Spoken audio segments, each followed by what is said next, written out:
This is my grandmother, Gerda. A month ago she died. Since then, no one has been here. Everything remains as it was. Now we have a difficult task, to decide what stays and what goes.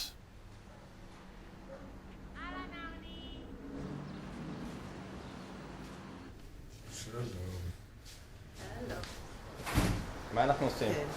כל הדברים שבפנים חצי ילך לפח הזבל, כמו זה למשל שזה שבור, לא? לא, זה לא שבור. אבל זה נבדוק לאט לאט. מה את רוצה לעשות? לא הבנתי. קודם כל אני רוצה לדעת מהדברים הגדולים, כל אחד מה שרוצה. אחר כך צריכים מה שחשוב, להתחיל להסתכל על הספרים. אני חושבת שהכל גרמני, הרוב גרמנית. עכשיו זה אנחנו צריכים פשוט לבוא יום אחר. ולראות את כל הדברים האלה. מה עם שטיחים פרסים? הם בטח לא שווים כלום. לא, אני חושבת שגם הם לא שווים כלום. אל תזרחם הכל. טוב, אמא, בואו נתקדם. יאללה, עבור כל כך הרבה דברים. תגידו לי, איך אפשר? תסתכל עליי.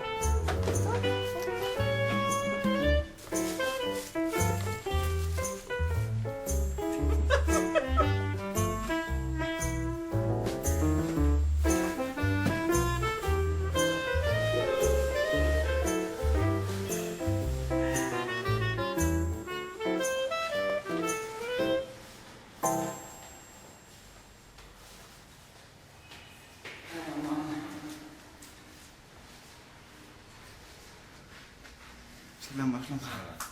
יפה לראות אותך. Next come the books. Micha Adler, a German Jewish book lover, will find them a new home. דברים כאלה שייקספיר והכל, אף אחד קורא את זה היום, אף אחד רוצה את זה. האמריקאים קונים את זה, שהייתי בפרנקפורט עכשיו, שהם קונים את זה במטר, רק לשים את זה בתוך המדפים, שזה נראה כאילו איש מאוד מאוד תרבותי והכל, אפילו שהם לא יודעים מה כתוב פה, אבל זה נראה יפה. אז מה אני מציע לך? אתה צריך פשוט לבוא חלק, שאפשר לפחות לנסות למצוא את אלה שנראים יפה, כי גם בלזק אף אחד קורא.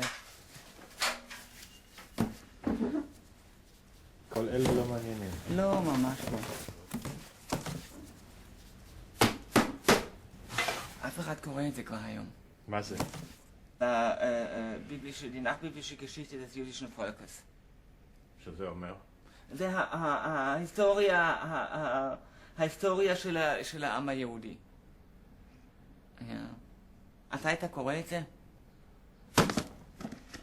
דוסטויבסקי. כן, אבל רק את החצי. ניטשה. יש אנשים שקוראים ניטשה, אבל לא באותיות כאלה. אתה יודע כמה ספרים אנחנו זורקים, כמה בגרמניה, אני אומר לך, יש טונות של ספרים. מעניין. יידישה גמיינדה. יכול להיות שהם פשוט הביאו עיתונים לפני שהם עלו ארצה, לקחו. ein Nazi fährt nach Palästina. מה זה אומר? תראו, עם מפה. מה זה? זה צלב קרס ומגן דוד. מה זה? אני ממש לא מבינה על מה מדובר.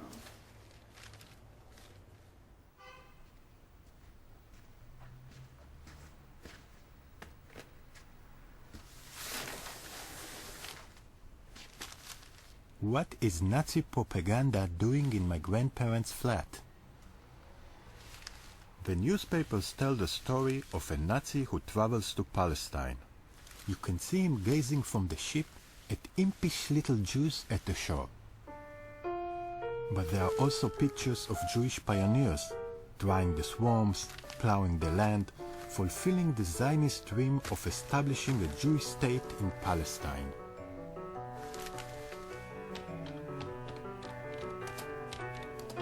It gets really absurd when I discovered that the readers also got a special bonus, a copper medallion. On one side, the symbol of the Jews. On the other, the symbol of those who wanted to get rid of them. But what does it have to do with my pareja en grandparents? particular, más que dos familias. La pareja de los abuelos de Arnold y esta pareja alemana nazi, donde, como les decía, el hombre trabaja directamente como jefe, con el jefe de la propaganda nazi de la época. Entonces, interesante como primera tensión, ¿no? Como esta tensión entre vida privada y vida pública, ¿no? Vida privada y procesos políticos. El espacio íntimo del hogar permitiendo una circulación impensable entre enemigos, ¿no? Una amistad imposible en el espacio social y que al descubrirla, ¿no es cierto?, se abre la puerta para que aparezcan los ausentes, para empezar a escuchar estos silencios, eso de lo que nunca hablaban, ¿no es cierto?, que relata este nieto. El holocausto, el sionismo, la patria, la migración, la identidad, la sobrevivencia, todas articuladas en unas tramas complejas de una historia que empieza a desplegarse entre estos objetos, ¿no? Y que se deja ver en estos objetos, que llega la palabra desde esta huella material de los restos de una vida, restos atesorados esperando el momento de los nietos preguntones, ¿no es cierto? Restos que son como únicos testigos de una época y que van a ir develando, y un poco la película así lo muestra hacia el final del documental. Este nieto viaja a Alemania, se va a juntar con la hija de esta pareja y juntos él y su trabajo de archivo va reconstruyendo la historia y finalmente se entera, no quiero hacer aguafiestas, pero les voy a contar, que, de un secreto familiar, ¿no? Y es que la mamá de su abuela murió en un campo de concentración y que incluso después de haber muerto en el campo de concentración, esta amistad persistió. Ellos siguieron siendo amigos después de que ellos se fueron a Israel y después del Holocausto, ¿no? Y es como una pregunta que él trata de entender y que de alguna manera van estos objetos tratando de señalar respuestas, ¿no? Y que bueno, es este gran secreto familiar que se devela con la muerte de la abuela y con estos objetos. Ahora, a mí hay muchas cosas que podrían ser de análisis súper interesantes en este documental, pero lo que yo quería como, para partir al menos, como tensar, señalar, ¿no es cierto?, es esta relación entre lo privado y lo público, entre cómo la intimidad del hogar es como que permite articular relaciones imposibles, impensadas, ¿no es cierto?, en el espacio de lo público, y cómo los objetos, ¿no es cierto?, también van de alguna forma siendo como objetos que están cargados de esta memoria que habla de esto que es imposible.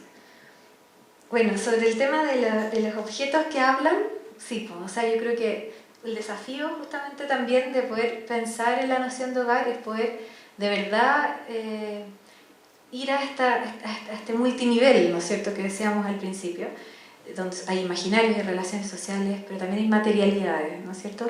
Y las materialidades que efectivamente participan, y es un poco la idea, ¿no? Participan también de la producción de esta experiencia, ¿no es cierto?, de ser sujeto, que también de alguna forma no son decorados, ¿no?, sino que son elementos productivos, ¿no? Y que contienen información y contienen tensiones y contradicciones. En ese sentido, nosotros cuando analizamos el caso de Genaro pensábamos justamente en esta tensión como expresando algo que don Genaro no puede decir, ¿no es cierto?, pero que padece y vive, experimenta cotidianamente. Y quizás eso también es importante a la hora de nosotros hacer investigación social, ¿no? Como entender que las personas podemos decir algunas cosas y otras no las podemos decir, pero mientras las decimos estamos señalando los territorios que nos permiten entender, ¿no?, como que es lo que está pasando. Pero pensar en este tema del desplazamiento, cuando tú decías, quizás tradicionalmente uno entiende el hogar y todas las como imágenes, símbolos del hogar, cuando uno dibuja una familia, a los niños los tests psicológicos les piden dibujar una familia, o el hogar, la casa, como está esa representación icónica, ¿cierto?, de la casa como paredes que contienen algo. Pero me interesaba mucho que planteas tú de que el hogar también es el afuera, ¿cierto? Y hoy día, por ejemplo, mucha gente que trabaja, no sé, pues en Vitacura y que vive en Cerrillo o en ciertos sectores más periféricos, vive gran parte de sus días en el desplazamiento. Se desplaza. Yo recuerdo haber trabajado en Chuchunco. Cuando yo decía trabajé en Chuchunco, la gente pensaba que era una forma de decir trabajé muy lejos. Pero no, trabajé en el consultorio de Chuchunco, que está en la comuna de Estación Central. Ahí está Chuchunco. Ahí yo también me di cuenta que Chuchunco existía, digamos, y que en algún momento fue periférico, digamos. Ahí está en la estación de metro que se llama Pila del Ganso, que actualmente se llama San Andrés Tostado, digamos, Toro Mazote para adentro, digamos, estaba allá Chuchunco. Entonces, como los bordes, digamos, de la ciudad cada vez se van extendiendo más, pero las políticas de hogar pareciera que solamente miraran a la familia hacia adentro, ¿cierto? Ciertas pautas de cómo tiene que funcionar la familia hacia adentro. ¿Qué pasa con ese territorio, esa exterioridad, eso de qué goce hay en levantarse a las 5 de la mañana a tomar una micro, que lo que veíamos ahí no es muy distinto a lo que vemos ahora, el frío, pasar 2 horas arriba de la micro de ida a veces? ¿Cómo concebir esas nuevas configuraciones de la familia? Ya no es tanto de mono, homo, parental, ¿cierto? O además también tiene que ver justamente con una familia dinámica, una familia que está en tránsito. Sí, yo creo que sobre el comentario primero tuyo, Rodrigo, de los desplazamientos, de lo afuera, de los tránsitos, como también poder ver ese afuera que constituye lo de adentro, ¿no? Me parece a mí que es justamente, y si lo pensamos respecto de tu pregunta también sobre la noción de familia, yo creo que es de las consideraciones que la noción de hogar, en tanto noción espacial, ¿no es cierto?, permite, habilita, ¿no? Como poder pensar los límites, el perímetro en su interioridad, pero también en sus exterioridades, ¿no? Porque es justamente tan claro, y en ese sentido las películas a veces nos ayudan más que los conceptos o los discursos, ¿no? Ver, si nos hacemos la pregunta sobre la experiencia de hogar de este protagonista obrero, ¿no es cierto?, que teníamos en Aquí se construye, incluso en términos temporales, en la secuencia, el tiempo que él pasaba en el adentro, de un tiempo tan chiquitito, tan cortito, ¿no? Distinto habría sido si siguiéramos a la mujer, ¿no?, que probablemente pasaba gran parte de su día adentro del hogar, ¿no? Pero en el caso de él, ¿no es cierto?, de alguna forma el tránsito, la trayectoria entre el trabajo y el hogar, ¿no es cierto?, es ese espacio, tal vez como decía la Marcela, como de no lugar o de un lugar atópico, no muy pensado, no muy pensable, ¿no? Pero que al mismo tiempo determina y constituye tanto lo que puede ser la experiencia de hogar de ese ciudadano, ¿no?, de ese sujeto, de esa persona. El horario, el tiempo que pasa ahí, el cansancio, ¿no?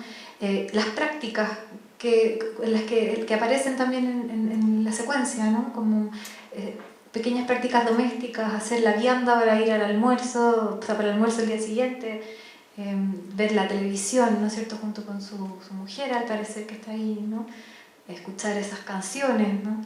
Entonces, yo creo que justamente para poder pensar, y un poco mi apuesta, o lo que a mí me gusta aproximarme a la noción de hogar, es pensar que es un espacio que nos va a permitir pensar en cómo son producidos los sujetos contemporáneos, ¿no?, como las subjetividades contemporáneas.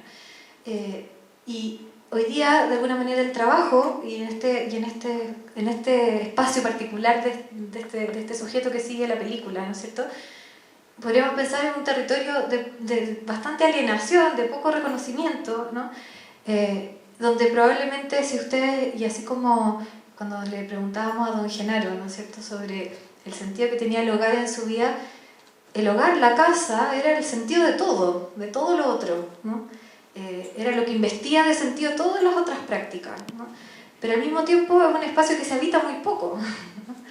Y que entonces también podemos pensar como operando como un motor, ¿no es cierto?, que lleva el movimiento del quehacer cotidiano, ¿no es cierto?, pero al mismo tiempo del cual también tiene un espacio bien marginal en la producción de ese espacio, ¿no?, que es un espacio probablemente muy colonizado también por lo femenino, por la mujer, ¿no es cierto?, que está ahí no son, digamos, como chispazos que nos permiten imaginarnos historias, ¿no?, pero en el caso de Genaro era así también, ¿no?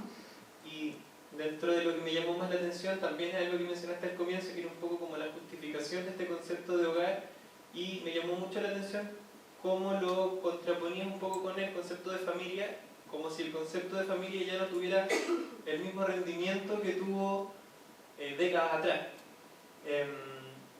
Sin ir más lejos, uno de repente se ha dado cuenta, o yo me he dado cuenta en algún equipo clínico en el que estoy, que la definición de familia, a las mismas familias les está quedando como difícil. Entonces también poder entender cómo eso de alguna manera está participando en la producción de una cierta subjetividad donde el motor está muy puesto en ese espacio de lo íntimo, de lo privado, pero al mismo tiempo el transcurso de la temporalidad y de la vivencia está, digamos, muy puesto también, o se tiene que entender justamente a propósito de los límites que esto tiene y de estas trayectorias y estos desplazamientos que también, digamos, rodean ese espacio interior, ¿no? Sí. Sobre los riesgos de idealizar el pasado, que me preguntabas tú, Renato, que me parece una pregunta interesante. Esto tiene que ver también, sobre todo, con cómo poder seguir, como tomar una posición también quizás más política respecto a la producción de conocimiento, en el sentido de que hoy día, sobre todo la teoría social, como más, digamos, que tiene que ver también con cierta época, ¿no? Y con ciertas organizaciones, ¿no? Como puede ser los programas, digamos, lo que ha generado el PNUD de sus diagnósticos, ¿no es cierto?, de la vida social chilena. Hay un diagnóstico súper claro que es súper pesimista, ¿no? Que estamos, en el fondo, que estamos re mal, ¿no? Y en eso yo creo que estamos todos un poco de acuerdo, ¿no? Hay malestar, efectivamente ha habido este resquebrajamiento del tejido social, procesos de individualización, digamos, fragilización en ese sentido de los lazos, pero yo creo que tenemos que avanzar, ir más allá del diagnóstico, a lo que quiero ir, el riesgo de la idealización, es como de alguna manera quedarnos en ese diagnóstico también como más pesimista y no ir más allá, quizás a preguntarnos desde una manera más productiva, ¿no? También cómo es que las personas, a pesar de ese diagnóstico súper pesimista, siguen haciendo para vincularse, para relacionarse, ¿no? Para vivir juntos.